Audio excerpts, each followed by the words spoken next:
what has changed in the last 10 years on how to develop those buildings?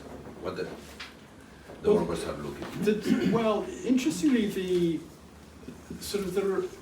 when I first started working in the 1980s, you know, the exemplar of what an office should be was Canary Wharf was just being built then. So One Canada Place, the Pelly Tower and so forth was being built in the late 80s, and that was sort of certainly in London there was a sort of looking across the Atlantic to Manhattan. You know, we want this. We want ever bigger, shinier, taller glass and steel, basically, and air conditioned and all of that.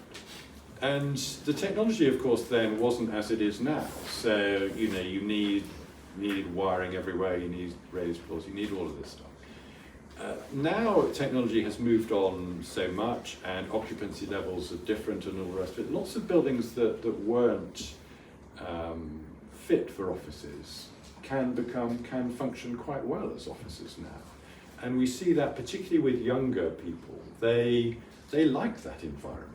They like, you know, a bare, quite a raw building, if you like, with maybe lots of comfortable chairs and all the rest of it. But they don't sort of work necessarily as we used to in a sort of regimented fashion with desks and chairs and everything being very corporate and the same. There are still an element of that, but it is changing. I mean, even law firms in the UK are amongst the most conservative, most traditional, and even they are changing. So I think there's, with wireless technology and all the rest of it, people bringing their own devices rather than, you know, having fixed workstations with, you know, or you got a CPU under the desk and the big screen and lots of, well, a lot of that has changed, and it means that offices can be far more flexible and adaptable in the buildings that can function as offices and how they are used, and if they're refurbished creatively, imaginatively, it can present all kinds of opportunities.